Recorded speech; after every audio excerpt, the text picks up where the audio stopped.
Mayong butag, great sag mayong butag iyong katapan, basig nagduka. Way natulog. Okay, dihay managsiligan nga suod gayon kaayo. No? Suod sila nga kuno sa ihang lutuon sa mga special nga okasyon, aduna gayoy pahat no ang iyang siligan no. Ya tapos kung usay mga kalihukan ana imbitado kanunay no? Manimba sila kauban usab no? Pero miabot ang panahon nga ang siligan nang hinahanglan no? Tungod kay kulang iyang budget para sa tuition sa iyang anak no? So miadto siya sa siligan no? Aron maghulam no? Pero pag adto naatlansan nga wa gayon siya no? Pero nagdahom ang maghulam nga wa lang magpahulam no? Di lang gusto mo sugot no?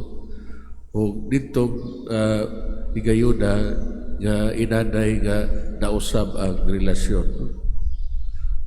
So siguro makaigsunan daghang mga sitwasyon di sa kinabuhi nga usahay di nato ma-explain, usahay bisan buhatag kita sa ato ang mga rason pero dili madawat sa ato ang sikataw no?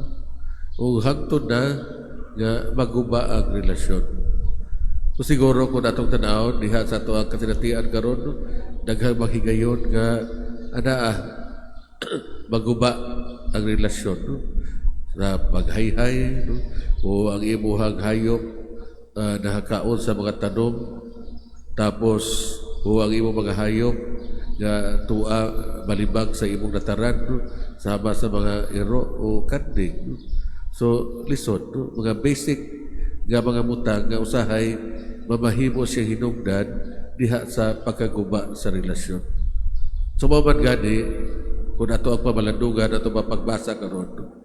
Di kinahanglan atong padayon nga pagpangayo og grasya sa Dios aron usab kita mamahimo agianan siyang grasya o dispenser sa iyang gugma ngadto sa tuwang isig katawo no? Instead nga magbutang kitag mga wall no? O babag no?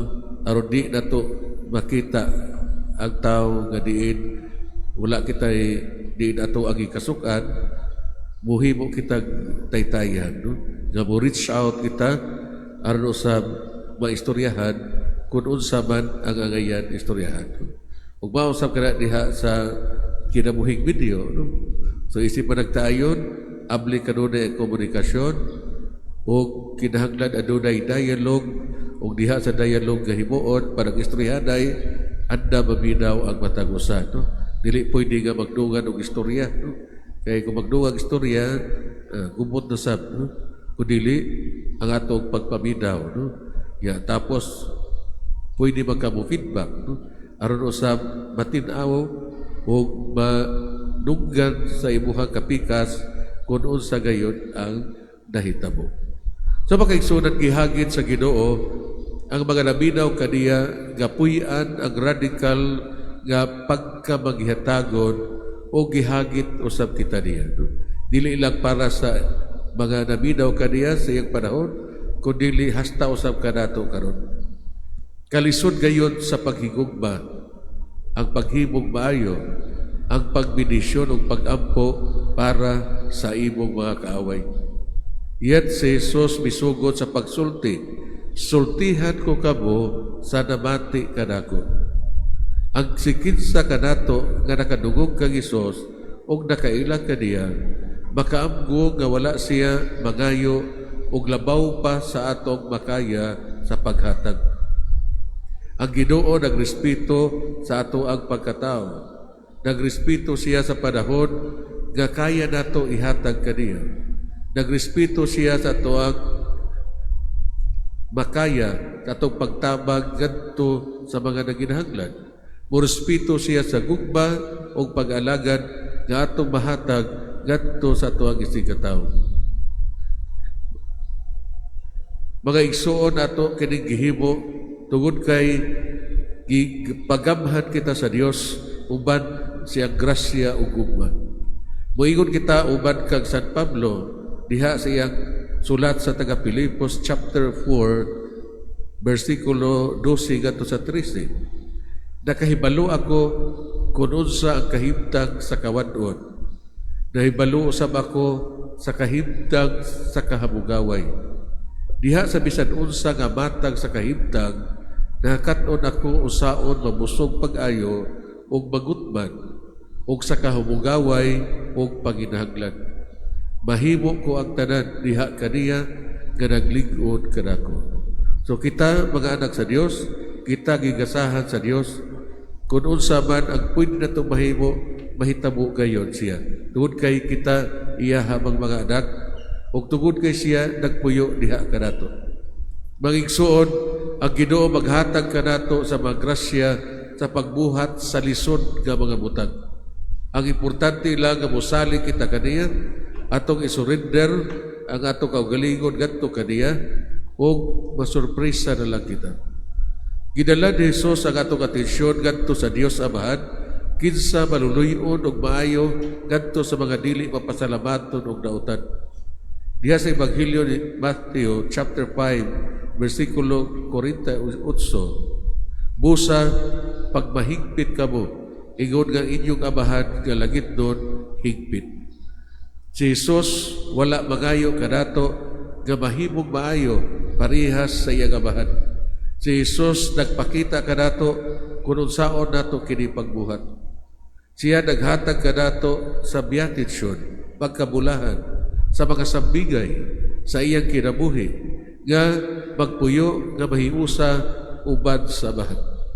Diha sa Ebanghelyo ni San Juan chapter 4 verse 11, tuhuin ninyo ako nga ako anaa sa amahan ug ang amahan ania kanako. Kung gusto nato mahibaluan kung kinsa nga amahan, ang gikinahanglan ato alagayon ang tan-awon si Jesus. Ang hagit nato mao nga to ang padayon nga kayusahan sa amahan. Kung nagpuyo ta nga Ginoo anaa sa ato kasing-kasing, musunod ang tanan. Ang pagpuyo nga matarong, ang pagbaton sa mga hiyas sa mahal nga kasing-kasing ni Jesus, nga naang kalubo, anaang pagkamasinabuton, nga sa kanunay anaang kaluoy ug gugma. Nga si Jesus uban kanato diha sa atong adlaw nga pagkinabuhi. Nga maningkamot kita sa paghimong mga butang nga makapahimuot sa amahan. Lisod makaigsunan ang pagigugma sa atong kaaway. Pero ang Ginoo nagdasig kanato nga aduna kitay ganti diha sa tuang pagkamasinugtanon. Higugmaa ang inyong makaaway ug buhata ang maayo ngadto kanila. Pahulama sila sa walay pagpaabot nga bayran pa. Kaysa ingon ini dako ang ganti nga inyong madawat ug kamo mahimo mga anak sa labing halangdong Dios. There is greater reward on earth or in heaven than to live as a child of God. Sa panahon nga tuang gibansay ang mga hiyas sa kaluoy, pagpasaylo, ug dili maghukom, kita mahimong malipayon nga katawhan. So kung puy-an nato na siya, makatuog yung kagsayo, no? Wa kay hunahunaon, no? O makalakaw ka, bisan asa di mo gusto nga mulakaw. No? Ang atuang relasyon kang Isus, padayon nga magpalambo sa atong kinabuhi. O ang atong mahangturon nga ganti, labaw pa sa atong labing mabangis nga paghanduraw. Diha sa unang sulat ni San Pablo, ngadto sa taga Corinto, Kapitulo 2, versikulo 9, nagkadayon. Ang mga butang nga wala makita sa mata, wala mabatian sa nalugad, o wala mitumaw sa huna-huna sa tao, ang mga butang nga giandam na sa Dios alang kanila nga nahigugma kaniya. So unsa may hagit kanato mga igsuon? Una nga padayon kita sa pagpanday o pagtigom sa atong bahandi dito sa langit. Ug unsa man usao man nato paghimo nini nga sa matag buhat sa gugma nga ato ang gipaambit ngadto sa uban.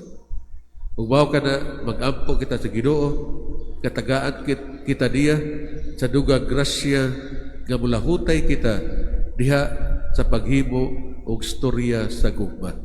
Hinaot unta.